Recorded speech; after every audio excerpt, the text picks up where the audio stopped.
congestion, urban sprawl, air pollution, abandonment of urban centers, and concentrated poverty.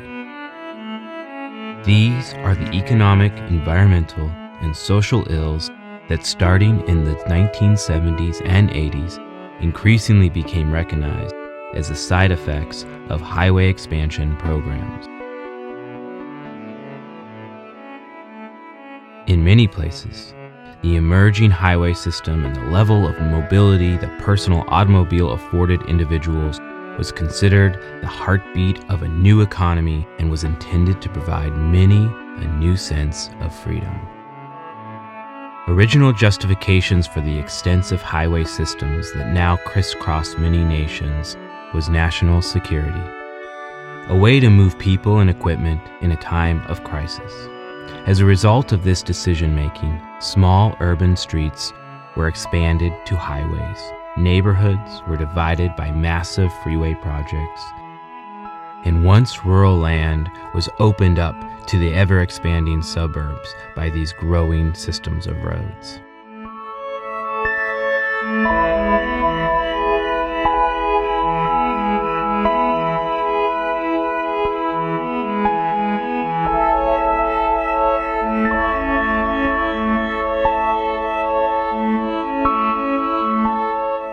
In the 1980s, there was increasing recognition that work needed to be done to address the low-density, auto-dependent development sweeping across the globe, now known as urban sprawl.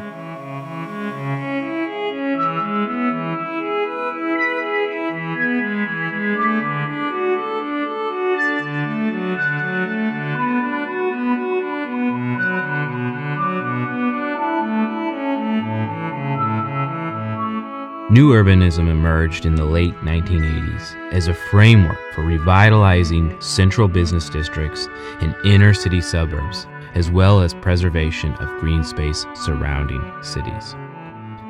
In the 1990s, major projects took on the challenge of new urbanism and anti-sprawl in design. Hallmarks of these developments were anchored by a main street, often with living space above retail units, a variety of building styles, and orientation towards a pedestrian-friendly environment.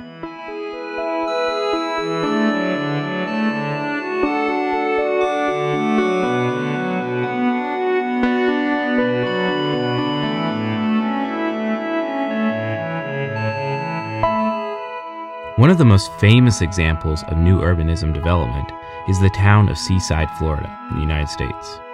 The main street or commercial center is located at the center of the development.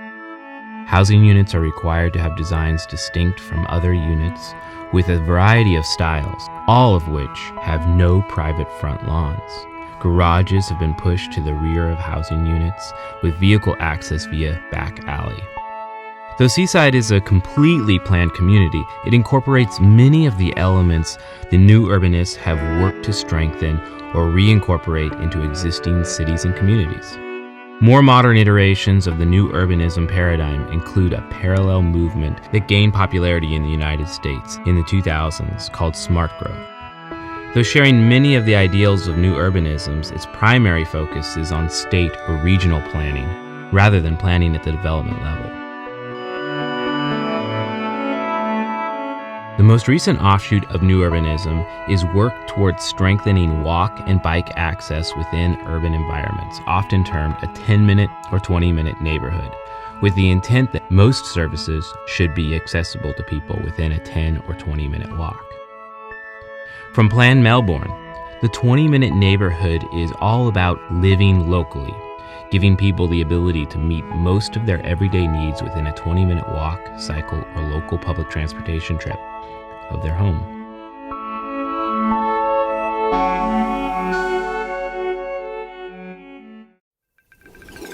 To improve livability, the Victorian Government is working to create a city of 20-minute neighbourhoods. It's all about creating walkable neighbourhoods where people can live locally. Places where communities can access most of their daily needs within a 20-minute return walk from home. These places should have diverse housing options and access to safe cycling routes and local public transport, local health facilities, parks, shops and other local infrastructure. We are already working with local government, communities and industry to deliver projects and are committed to building a livable city of 20-minute neighbourhoods. To find out more, visit the Plan Melbourne website.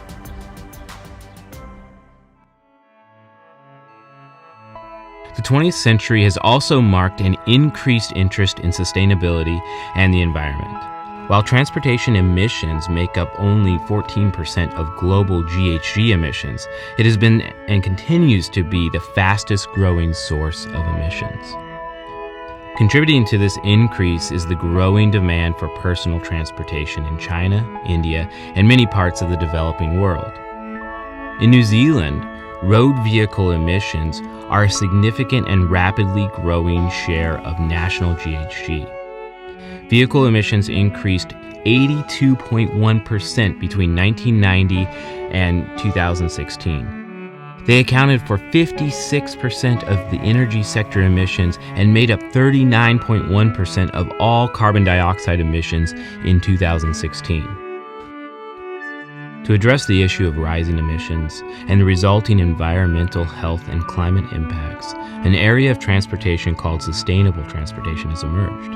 It calls on planners to think through the integration of land use and transportation to reduce carbon emissions by increasing accessibility by public transportation, enhancing and expanding infrastructure for cyclists and pedestrians, and where vehicles are necessary, reducing carbon consumption by utilizing low or zero carbon propulsion like hydrogen or electric motors. A side benefit of sustainable transportation is better mobility for the young, the elderly, and disabled people. A reduction in the need for personal automobiles increases the transportation options available to these groups.